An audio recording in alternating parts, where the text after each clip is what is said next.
Salut tout le monde. Salut, salut.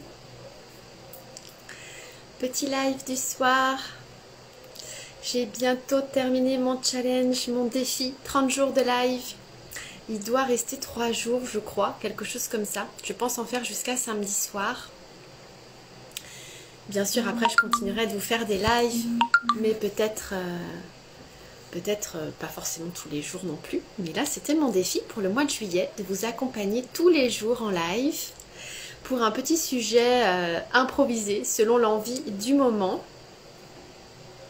J'attends de voir si certaines d'entre vous se connectent. Je ne sais pas tellement quelle heure il est peut-être un peu tard. J'espère que vous avez passé une belle journée. Moi, j'ai eu des beaux rendez-vous avec certaines d'entre vous, des couples aussi. Et ce soir, je voulais justement aborder avec vous un sujet que j'ai évoqué aujourd'hui dans mes accompagnements, dont on parle beaucoup en fait. Donc je sais que vous allez me dire on va encore parler de ça, mais moi je vous amène aussi mon point de vue en tant que sexothérapeute et thérapeute de couple, et surtout en tant aussi que thérapeute spécialisée en sexopérinatalité, pour voir l'impact de ce sujet-là sur la maternité. Et ça par contre c'est assez peu évoqué. Le sujet que je voulais évoquer avec vous ce soir, c'est l'énergie féminine et l'énergie masculine.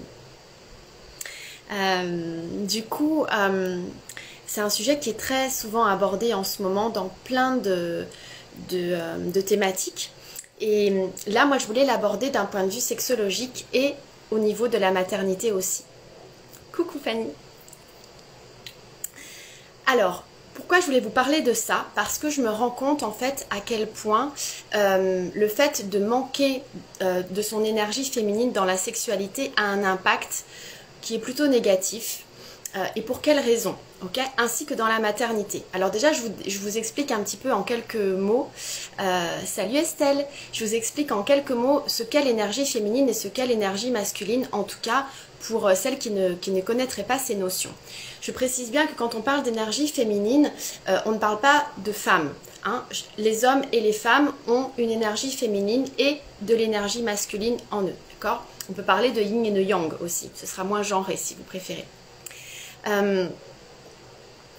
Et donc, quand je parle d'énergie féminine, je parle de créativité, de douceur, de lenteur, de lâcher prise. Hello, hello, salut tout le monde. De lâcher prise, de sensibilité à la beauté.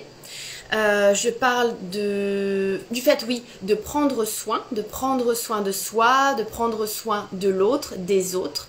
Je parle aussi de réceptivité. Alors la réceptivité, c'est vraiment une notion cruciale en sexothérapie, en sexologie, que j'aborde beaucoup dans les accompagnements aussi.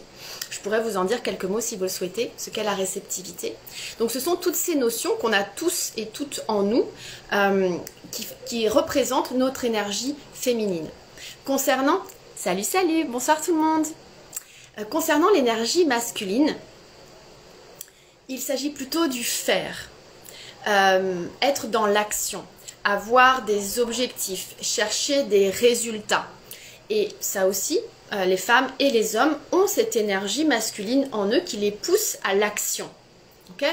Donc, vous comprenez qu'on a besoin vraiment des deux. L'énergie féminine va plutôt faire appel au plaisir du processus, du chemin, du cheminement pour arriver aux objectifs. Donc on a besoin à la fois de cette énergie féminine pour rester dans l'être, pour rester dans le plaisir, pour rester connecté à soi, pour rester connecté à l'humain aussi avec l'autre. Donc on a besoin de cette énergie féminine aussi pour nous reposer, pour être détendu, pour amener de la douceur dans ce monde, pour recevoir. Et on a besoin de cette énergie masculine qui va ancrer dans la matière toutes ces idées, toute cette créativité que l'on a grâce à notre énergie féminine. Donc on a vraiment besoin des deux, il n'y en a aucune des deux qui est mieux que l'autre, ok ? On a vraiment besoin des deux, mais on a besoin d'un certain équilibre entre les deux.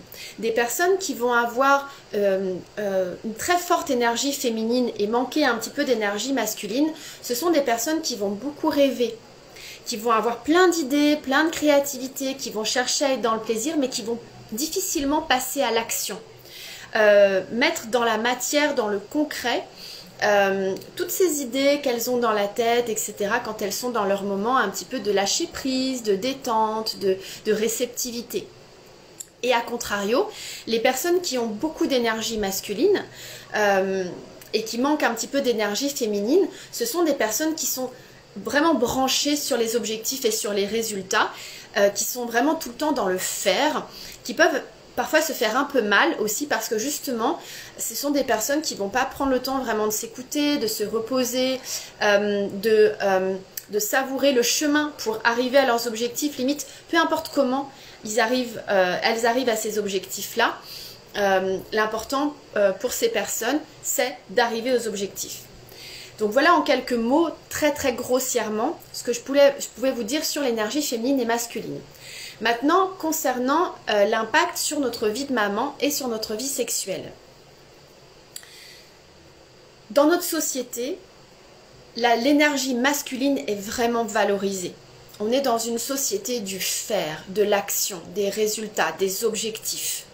C'est assez mal vu de rêver, de se détendre, de profiter du processus, etc. Et donc, on vit notre maternité comme ça. C'est-à-dire que dès qu'on est maman, on va beaucoup être dans l'action, dans le faire, dans les résultats, dans est-ce que je peux être une maman parfaite, est-ce que je fais tout bien pour mon enfant. Donc faire bien à manger quand il commence la diversification, bien m'occuper de lui, bien ranger la maison, être vraiment tout le temps dans l'action, dans le faire. Au détriment de l'être, être une maman, être en présence de notre enfant, lâcher prise sur ce qui n'est pas essentiel, recevoir l'amour aussi que peut nous donner notre enfant, être dans la douceur, dans cette créativité qui éveille en nous la maternité, parce que oui, devenir maman peut vraiment être un moyen magnifique pour développer cette créativité inhérente à chacun d'entre nous. On a créé la vie, donc c'est une créativité quand même importante, mais au-delà de ça, ça nous amène beaucoup de créativité, beaucoup d'idées, mais on ne prend pas le temps en fait d'être dans cette énergie féminine. Il faut tout le temps faire, et on s'épuise à ça. Je ne sais pas si vous avez vu mon live sur la sexualité est un marathon, pas la sexualité, la maternité est un marathon. Et c'est vraiment ça, c'est un marathon vraiment sur plusieurs mois, sur plusieurs années. Donc on a besoin en fait de cette énergie masculine. Bien sûr qu'il y a des choses à faire en tant que maman, j'ai 2 enfants, je sais aussi. Mais par contre, c'est important aussi de se ramener à son énergie féminine. Okay, pour pouvoir aussi profiter du fait d'être dans son rôle de maman. Et pas de faire tout le temps la maman. Vous voyez la différence ? Et au niveau de la sexualité, c'est la même chose. Dans notre société, la sexualité, elle est vraiment associée à la performance. Autant chez les hommes que chez les femmes. On est vraiment dans la performance. Je le vois bien, les personnes qui viennent à moi, elles sont intéressées ou perturbées, inquiétées par le nombre de rapports sexuels, le nombre d'orgasmes, la qualité de l'érection, le temps que dure la pénétration,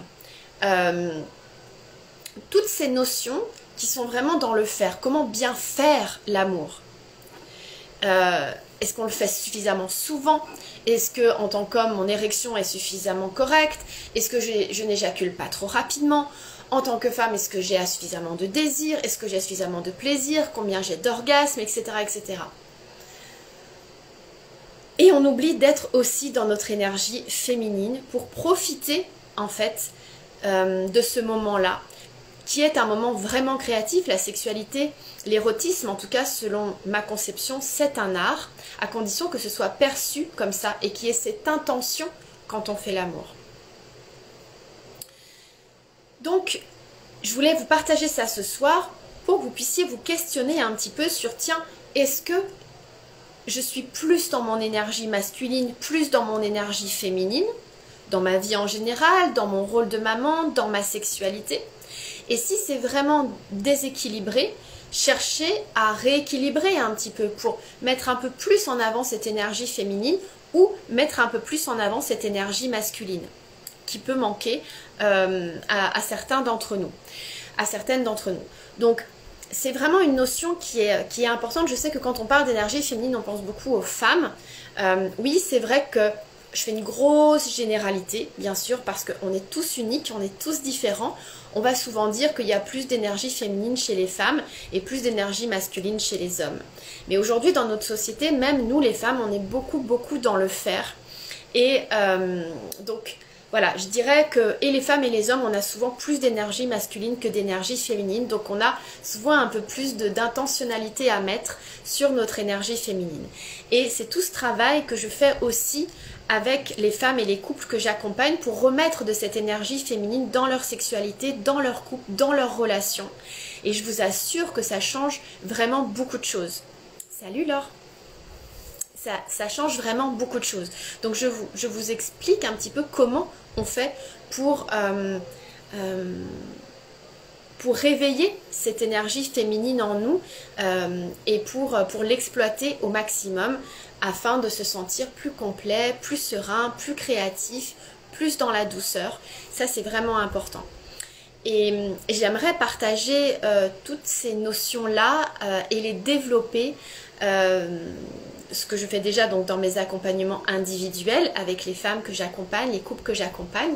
Et j'aimerais aussi en parler beaucoup dans un accompagnement de groupe que j'aimerais créer début septembre, avec une dizaine de femmes. Donc si vous êtes appelés, si le cœur vous appelle pour faire partie de ce petit groupe privilégié qu'on va mener tout ensemble, un accompagnement sur 3 mois qu'on va faire en groupe et en individuel. Il y aura aussi des séances en tête-à-tête avec moi pour essayer vraiment de revenir à soi. Dans sa vie en général, dans sa sexualité, dans sa vie de maman, vraiment avoir un retour à soi. Et l'énergie féminine est un moyen aussi d'être dans ce retour à soi. Donc si c'est quelque chose qui vous appelle, si vous avez envie d'avoir des informations, d'en discuter avec moi, vous pouvez me contacter en message privé. J'attends d'avoir une petite dizaine de femmes qui vraiment est appelée à faire ce travail transformateur avec moi et avec d'autres femmes pour se sentir vraiment reliées les unes aux autres. Vous savez à quel point c'est important pour moi. Je vous en ai parlé dans un live précédent. Donc je reviendrai sur cet accompagnement qui me tient tellement à cœur et j'espère vraiment que certaines d'entre vous vont être appelées pour cette transformation entre femmes. Voilà pour ce soir, je vous laisse avec ces notions d'énergie féminine et masculine. N'hésitez pas à mettre un petit commentaire, à en parler avec moi, me poser des questions. Vous pouvez aussi liker et puis partager les lives. C'est toujours cool pour moi de voir mon travail qui se diffuse. Et puis je vous embrasse, je vous souhaite une belle soirée et je vous dis à demain. Ciao!